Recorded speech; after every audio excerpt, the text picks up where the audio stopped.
So nice to meet you, everybody. My name is Katie Pham. I'm an Associate Director of Career Development and Industry Engagement here at the UC San Diego Career Center.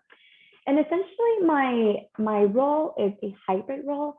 I do work 50% of the work with students like yourself. I help you with their resumes, their cover letters, practicing for interviews, preparing your applications. We also do grad school application help as well. So all spectrums of the career development on the career development side. But I also collaborate with the industry partners as well. So there are folks in the industry, recruiters who want to recruit you. So my job is to be able to connect them, help them with event coordinating here on campus, whether that be networking events, information events, all sorts, any way that they can be engaged and connect with you all. So that's sort of a quick spiel of my role. So I do oversee the social sciences. So that is sort of my area. I'm the liaison to the social sciences. And I know you all are in engineering. So fortunately, in next month, we will be having a new colleague join our team who specifically focuses on engineering. So moving forward around next week or so, I don't think she's going to be ready to see students right away as she's onboarding, but do keep her name in the back of your mind in the future should you seek a career coach whose focus is in engineering. Okay. So some of the areas I will cover are going to be more on the social science side, and that's probably with the cover letter. But other than that, probably 98% of the presentation is still applicable to you. Okay, so we're going to go ahead and get into the resume first. Now, if you all could quickly enter into the chat what you think the purpose of a resume is, I would really appreciate that. So welcome new friends who just joined us. I was just sharing that my presentation is really engaging. I love it when students share. So do please be a part of this presentation as much as I am.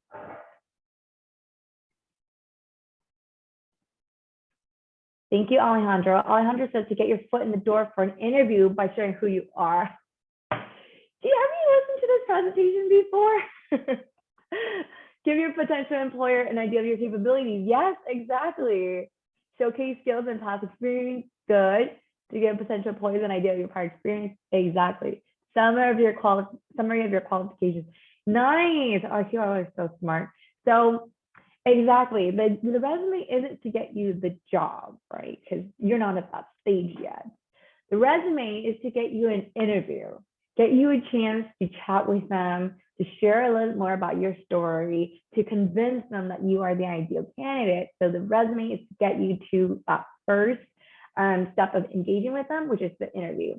But also to help prepare you for an interview too. How do you know what to talk about if you don't really remember what you did in the past, right? So a resume is a good, clear and concise summary of your qualifications, like Alwyn said, your prior experience, like Erica said, and also your skills, technical skills, like Zaneb said. So absolutely all of those. And so during the interview, they're going to ask some questions like, what are some past experiences that you've had that is relevant to this position? Or why do you want to work here? Or another question like, what are your strengths and weaknesses? So by looking at your resume, it's sort of the prepping stage of sort of drafting some potential answers. So it's always good to look over your resume before you have an interview. And actually nowadays when interviews are all virtual, I would even recommend having a window of your resume open while you're having your interview. That way they ask you about, tell me about a time when, like those behavioral questions, you can then look over your experiences on your resume and go like, oh yeah, yes. So you can speak about that experience at that specific employer with that, in that specific, specific position. So by making it as detailed as possible, it's really going to help take it home for those questions.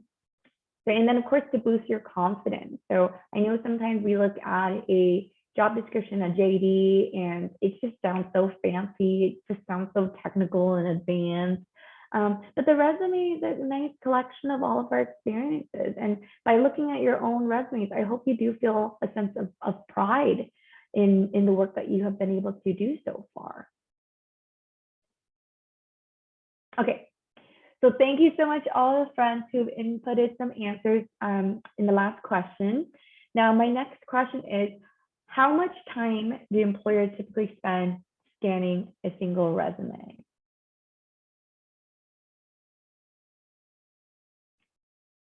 Not much. True. Nice.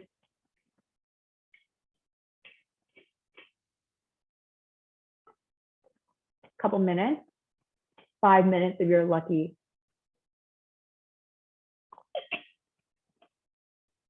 You all are so smart. Yeah, so not a lot of time.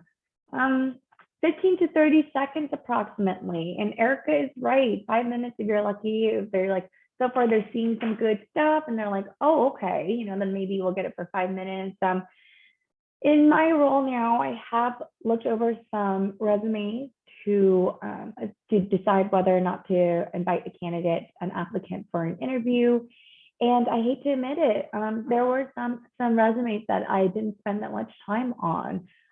Maybe a couple of minutes, but not much longer than that. And that's because by looking over a resume, as an experienced recruiter, or professional, or professional in the field, in the industry, you can quickly get a good grasp of this person's fit for this role.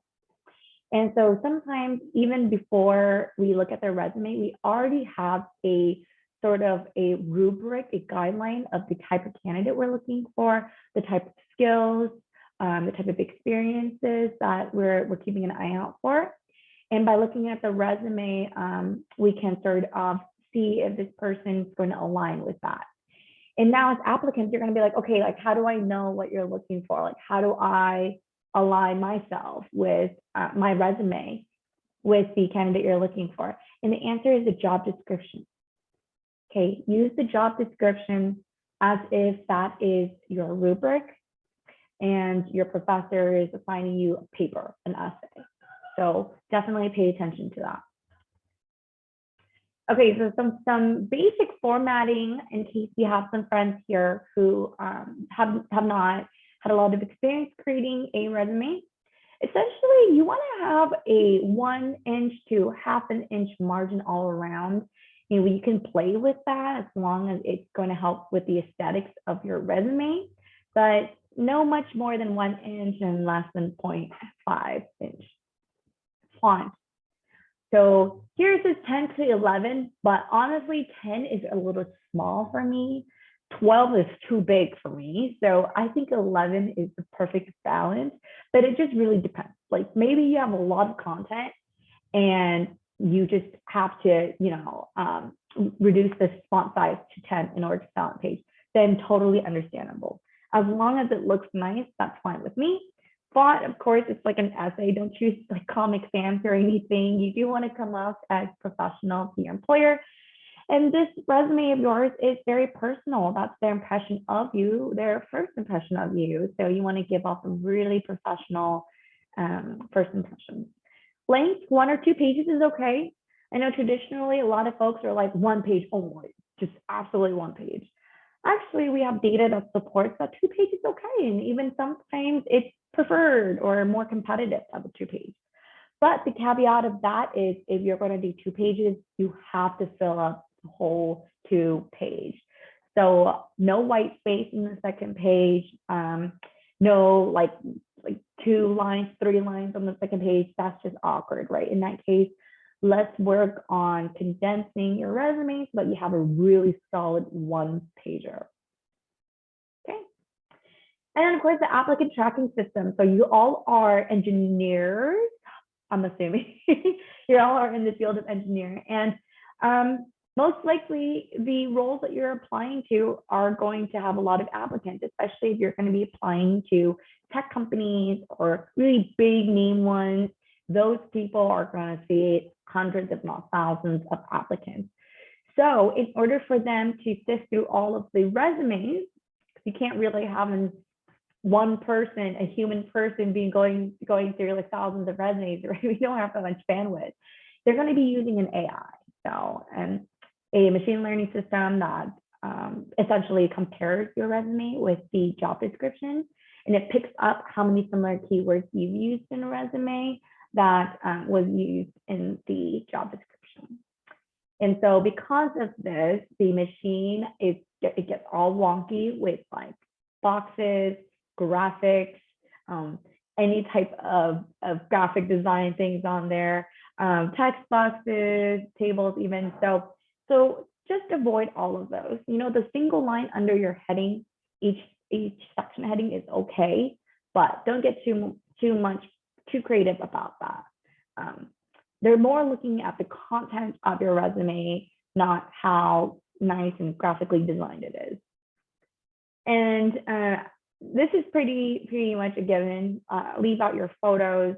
They don't want to see any photos, and any personal information like citizenship, date of birth, marital status, and full address even. Nowadays, just the city is okay. Just the city is fine.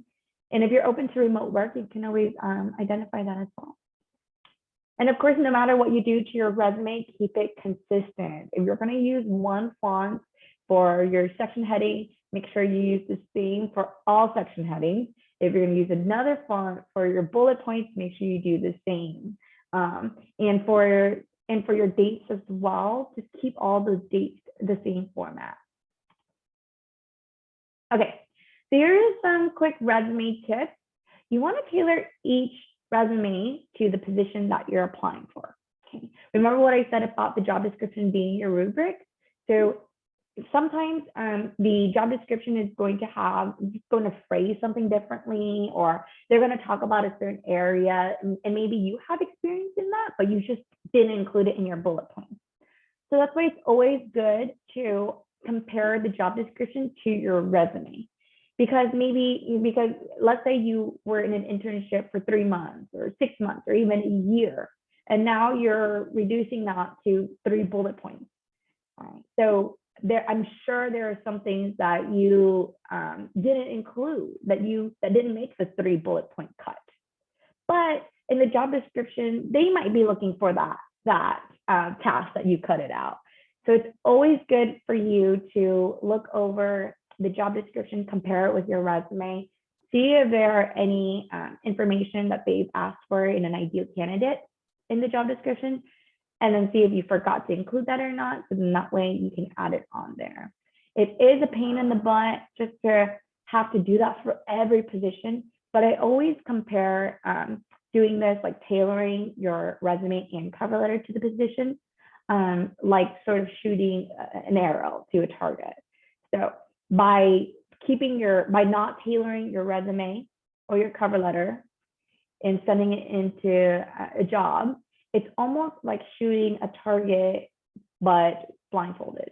You're just hoping that you make it in there. You're just going to send it and hope that you get an interview. And so I recommend you to tailor it. That way you can know exactly what they're asking for. You can identify and address it in your resume cover letter, and that really is your best shot. So quality over quantity. And of course, strengthening your bullet points. This is, I would say, the most important pieces in your resume.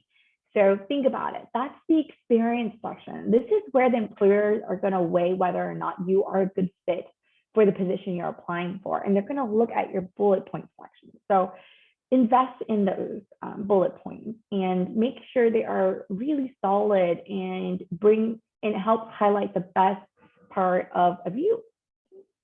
So you can strengthen bullet points by starting off with an effective action verb, such as spearheaded, and there's so much more I'm going to show you on the next slide. But can we get some friends to enter in the chat, or just unmute yourself and share with me an example of a strong action verb?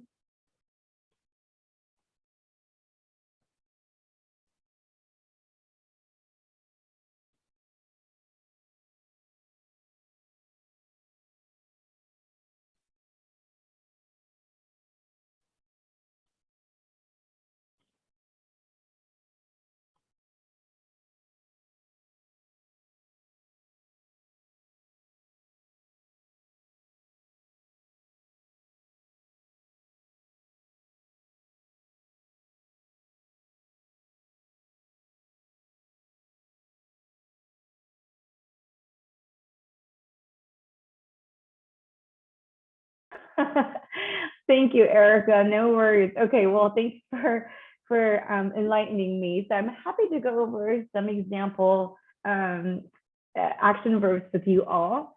The next one, so the equation for a solid bullet point, Google. They have their own equation that recruiters always recommend students utilize when applying for a job. So their equation for a strong bullet point is achieves X as measured through Y by doing Z. So as you can see, they really want to see you demonstrate your results, quantifying wherever possible. If you made an achievement, they want to hear it. Okay. And then next, of course, so Erica said, sorry, you're asking engineers an English question. So good point, Erica. Please run your resume through Grammarly just to make sure that there are no wonky sentence structures, you have no typos, and that your bullet points make sense. So definitely run it through Grammarly. And then, of course, reviewing your resume. Our goal is that every single one of you have a resume that speaks that you're an achiever. Okay. We don't want you to just be a doer, a person that just does things because they're told or have to do it. We want to see, we want to help you be able to give off the impression to recruiters that you are a goal setter. You like to set goals for yourself and you achieve them, or that you are ambitious, you like to be involved or whatnot. We just want to make sure you are putting your best foot forward. So when you are reviewing your resume, make sure it's coming off as an achiever and not just as a doer. Okay? And Daniel, I see you said, can I ask resume questions? Absolutely. Feel free to drop a question in the chat, or you can unmute yourself and I'm happy to answer your question. Okay. All right. So Daniel said, if I have no volunteering hours, clubs, or work experience, do I just put classes I took if I'm looking for my first part-time job? Yeah, so that's a good thing. Now you have a one-pager and you're sort of looking for ways on how to like fill that up, right? So you're for sure gonna have a contact part. You're for sure gonna have an education section. Another section you can include is a profile or a summary, not objective. The career services moving forward is no longer using the objective anymore because it's pretty redundant. The objective is for you to get that job you're submitting your resume to, but it's the profile or summary section. So you'll have you have contact, profile or summary, education, relevant courses. If you've completed any projects in your classes, so any volunteering projects, if you've had to create anything, design anything, program anything, those are good experiences as well. So you'll be having a project section, okay? Of course, and highly recommend you to join clubs. I'm not asking you to be a board member or super active or anything. Just attend the club meetings every once in a while. It's a great way for you to network with people, because when alumni from the clubs graduate, they go into work in the field, and later on, that's a great connection for you to be able to meet somebody that has graduated from that club, from, for example, engineering club. So, and it's a great way. Okay, that's fine. If the clubs are not related, that's okay too. It just shows another perspective of you. It helps you round out your character. So definitely include that still. Okay. Awesome. Okay, so here are all the action verbs I promised you. So Erica, I hope this is really helpful. These are all examples of technical action verbs. So this is going to be like the first word that starts off your bullet point. Cool? Awesome. Now let's talk about this bullet point. So I went over it briefly about the equation, but essentially the bullet point is just going to be a makeup of what did you do in that role? How did you do it? And then add more details. So quantify wherever possible, especially in engineering. They're going to want to see, did you decrease the load of something? Did you like increase the speed of a landing page? We want to hear some numbers, essentially. I don't come from engineering, so don't come from me. But essentially, they want to hear some numbers. Quantify wherever possible.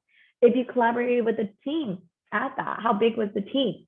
If you joined a hackathon and you won an award, great. Do you remember the size of the hackathon? How many people were you competing against? So elaborating with details, okay?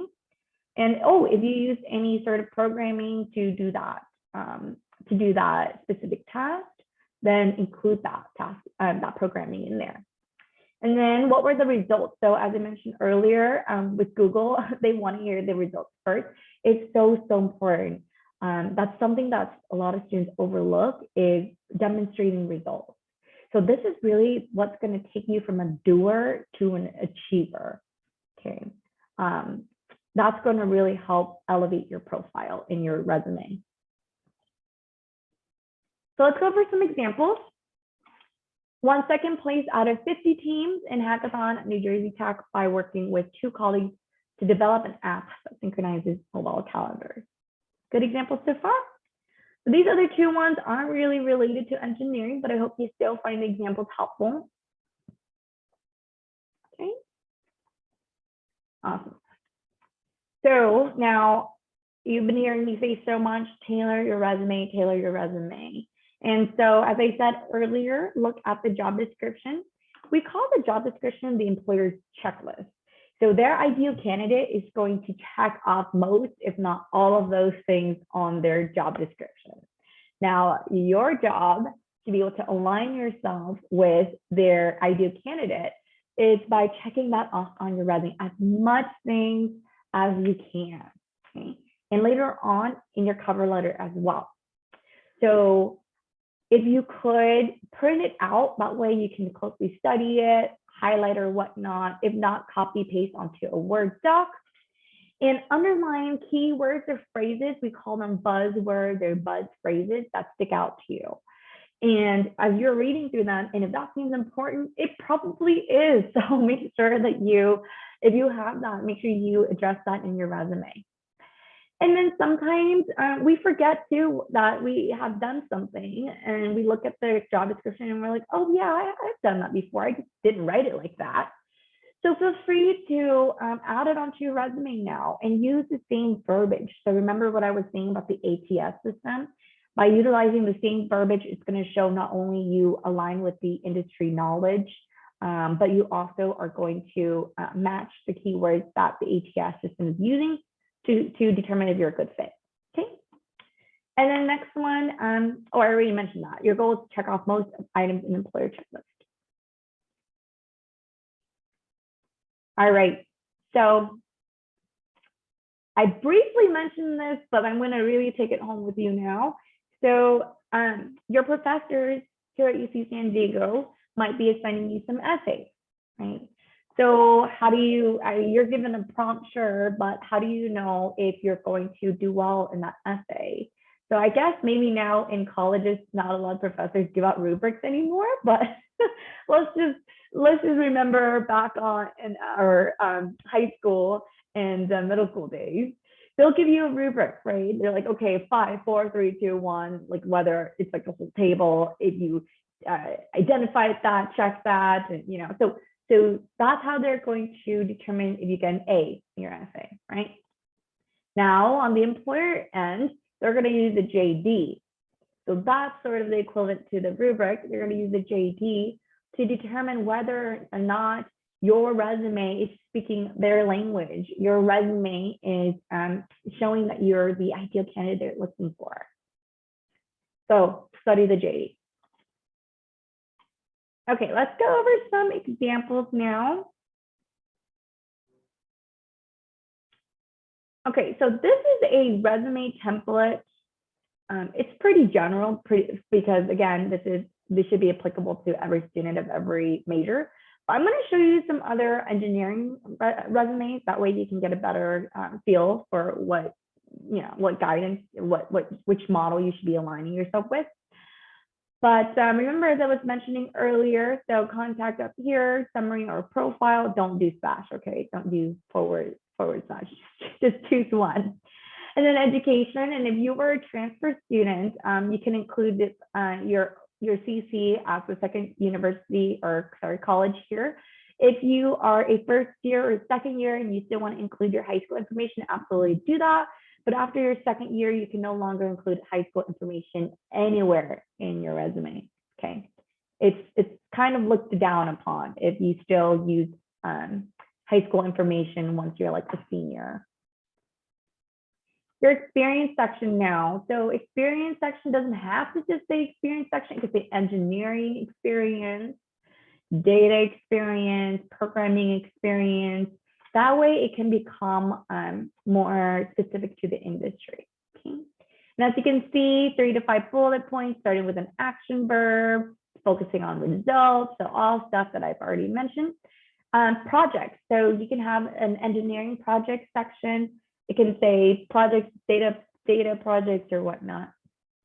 It doesn't matter. And as you can see here, you want to add a bullet point as if it was a work experience too. So Daniel, have you done any engineering projects in your classes? Great. Okay, so that can for sure go in here.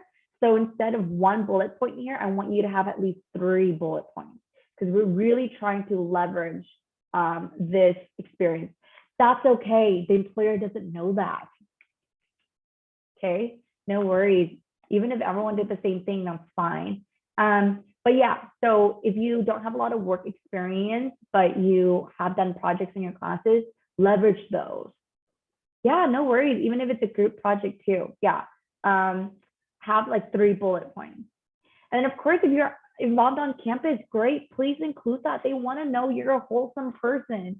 That you're not just a person who does engineering work and projects and that's it. So if you're involved in other stuff, please mention that. It really is going to help show that maybe you're going to blend in well with the team. Last quarter, I was chatting with one of a recruiter from Intel, and he actually graduated from UC San Diego. And he said, I love hearing about your interest. And I know other recruiters don't care about it, but if I see that you put in snowboarding and I love snowboarding, automatically that makes me feel like we can get along in a team, that you will work well with our team, or like you will vibe well with our team, right? So leadership experience or on-campus experience, even if it's not engineering related, it's okay. Technical skills. Now you can include any certifications you have. You speak any computer languages, definitely mention all that. If you speak any other languages, Spanish, Vietnamese in my case, you can include that as well. And then of course, if there are any other type of computer skills, graphic design skills you might have, you want to include that, but do not include soft skills. We keep the soft skills for the cover letter. Elaine asked if the project had a project page such as on Google Sites, should that be included, and then so how? Yeah, so you can always hyperlink it in your bullet point, or you can always hyperlink the project name. Okay, awesome. So let's go over some, let's see, resumes. All right, so this is an example of one resume. As you can see, pretty nice, 1 page, nothing too crazy. And in this case, the student only has 1 work experience relating to engineering, but really banks on the engineering project here. But in their case, they added,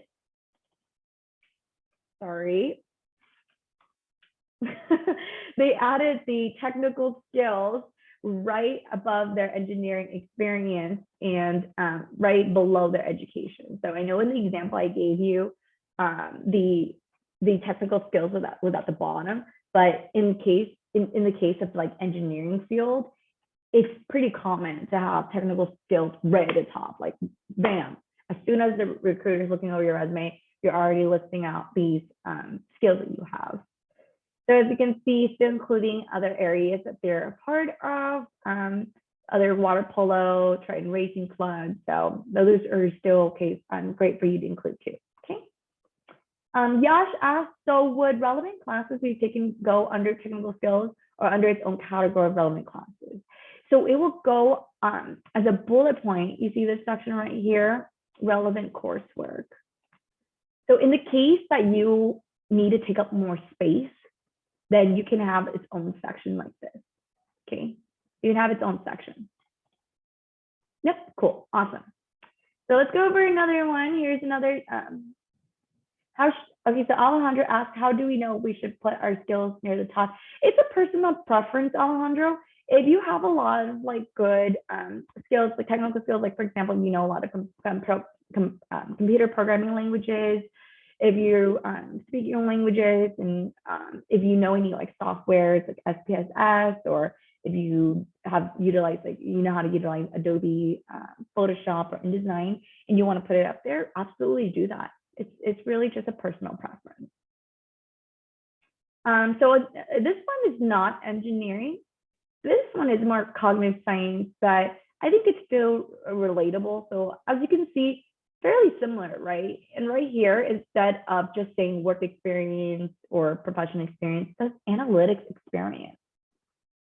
Just another great way to give off a really solid impression of your identity through a resume. Because our resume is pretty personal, right? It's all of our work experiences, and we want to be able to give off exactly, tell the recruiter or employer exactly what we want them to think of us. So just make sure that it makes sense. So as long as it is a section name that is a good summary of the experiences that you're including, then please do that. But right here, they could have said like internship experience, but they chose to go with analytics experience, which is fine too. And then of course, projects right here, as you can see, this is an example of the bullet points down there, really quantifying, you see, quantifying, that's amazing. And leadership experience, okay, awesome. Okay, so I think those are all the templates that I have for you. I'm happy to share this with you. I'm going to drop this link in the chat for you all. Okay, cool. And I see we're running out of time, so I'm going to speed it up a little bit.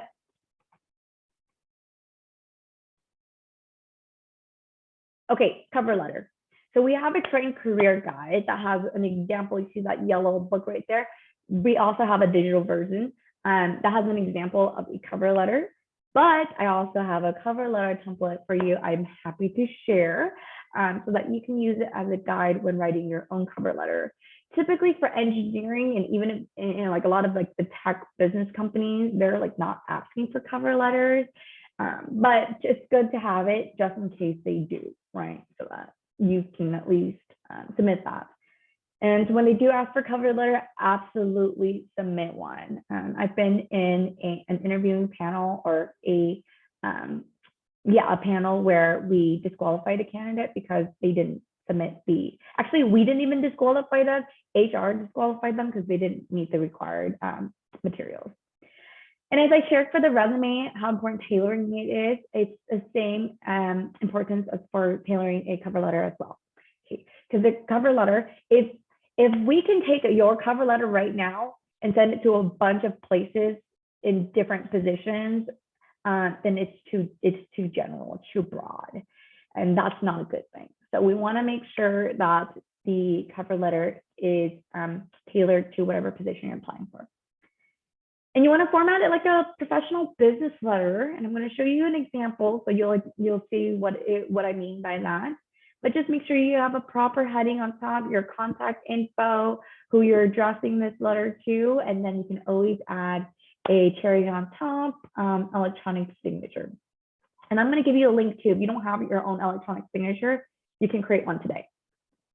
And scheduling a career advising appointment with myself or Bianca once she joins us. So friends who joined us late, my name is Katie. I oversee the social sciences, but next month we will be having a colleague join us who will be overseeing engineering. And she came from San Diego State University School of Engineering. So she definitely has the experience to be able to really give your resume and cover letter a good deep dive. But in the meantime, if you still need your help, of course, any of us can provide you that feedback.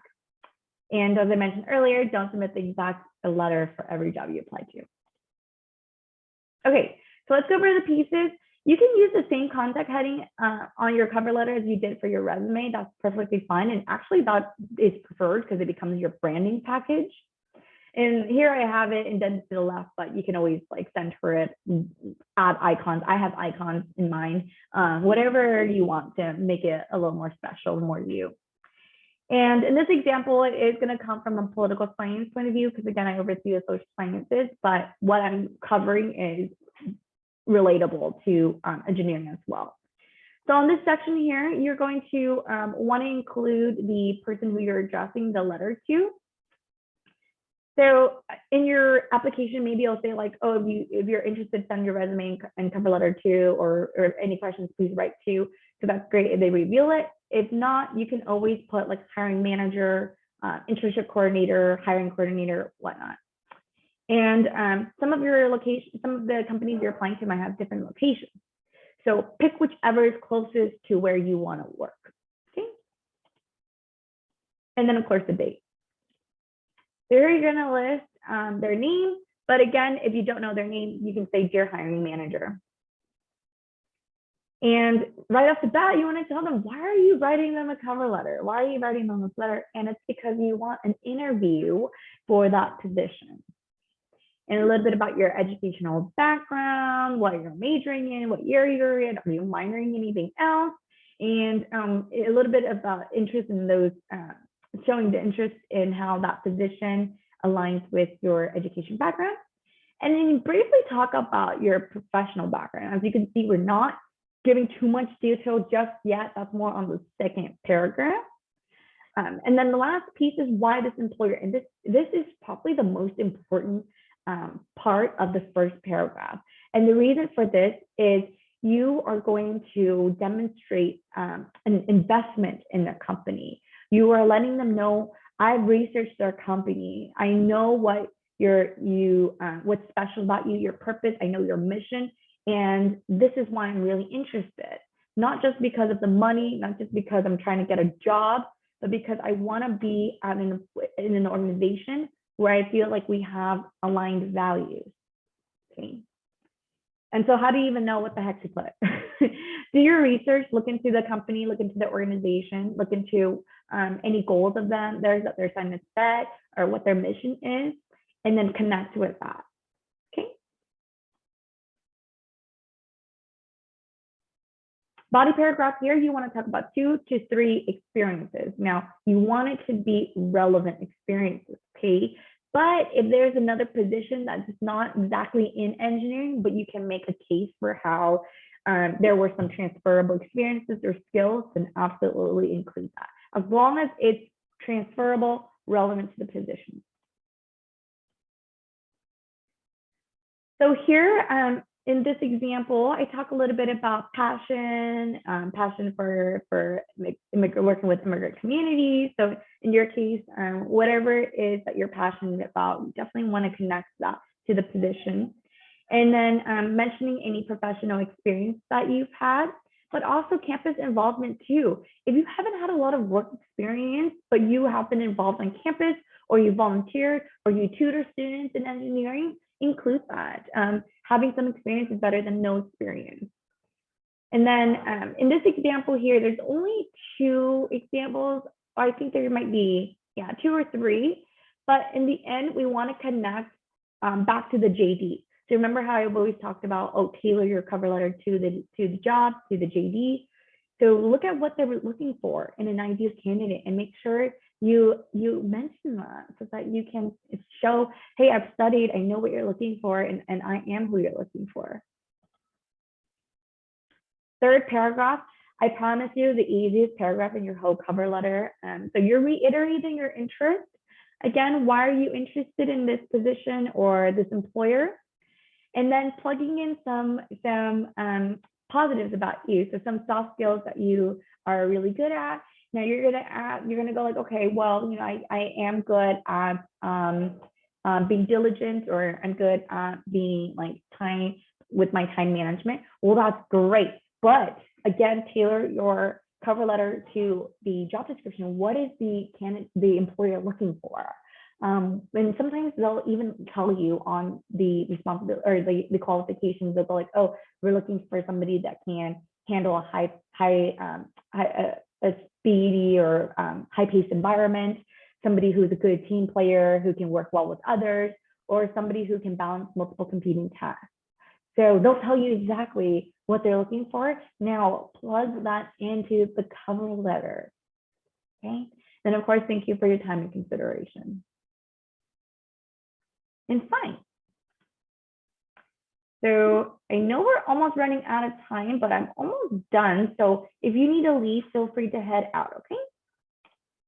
Now I'm gonna go over the cover letter template with you all. So I'll go ahead and share this with you too, because I know students found it really helpful. But essentially it's the same as what we were talking about. I just plug in some areas that I would want you to talk about and whatnot.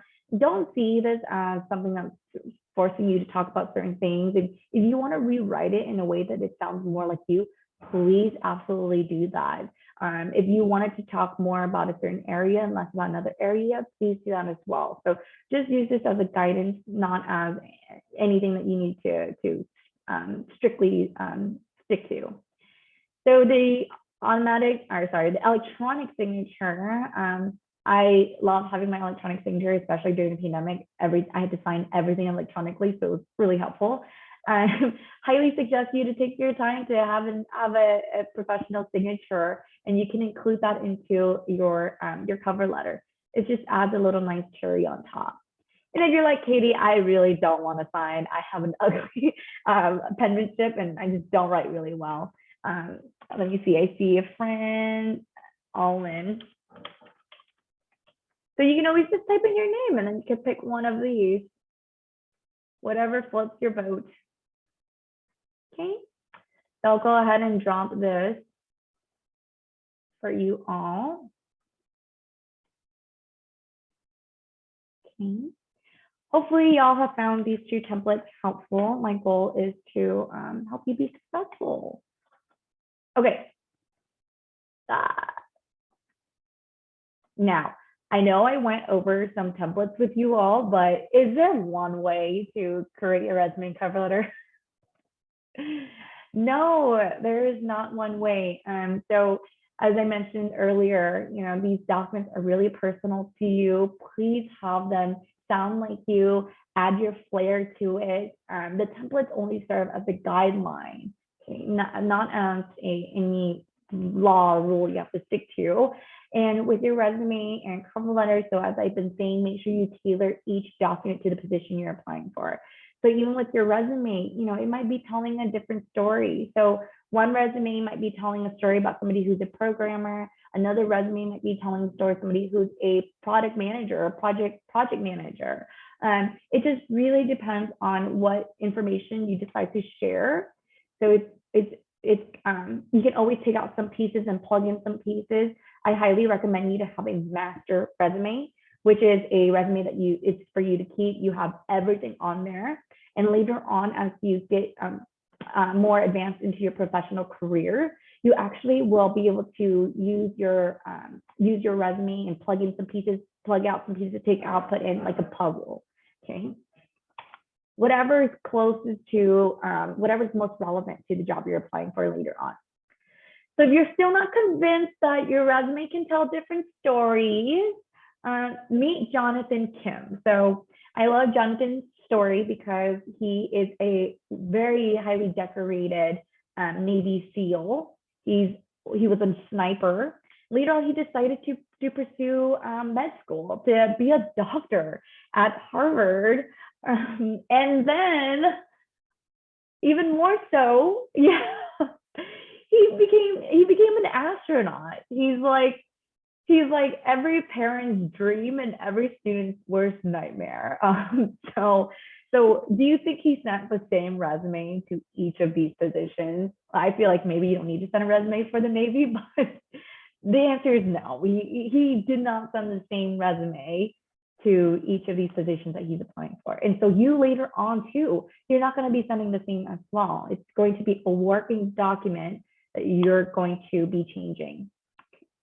So I'm going to leave you all with this question, and I promise you don't have to answer in the chat anymore, but I want you to leave with a question to ponder. What is your story? What is the story that you want to share to recruiters, to employers, to anyone looking over your resume? Okay. All righty. Well, everyone, it was so nice chatting with you, and thank you so much for being so engaging in the chat. I love hearing from you all. Imagine him being before you in an interview, right? Oh my gosh. I would not want that. Yeah, poor siblings. I don't know if you have any siblings, but that's definitely a lot to live up to. Oh my gosh, yeah. Um, so thank you all so much for listening. Here is my contact info, and here are some QR codes to our career guide, the resumes, and handshake if you're not on there already. Happy to stay and continue chatting with any folks. If you want to drop a question in the chat or unmute yourself, I will be here, okay? Bye, everyone. Take care. Imagine your parents being friends with yeah, with his parents. Oh my gosh. You're very welcome, everybody. Very welcome. Of course.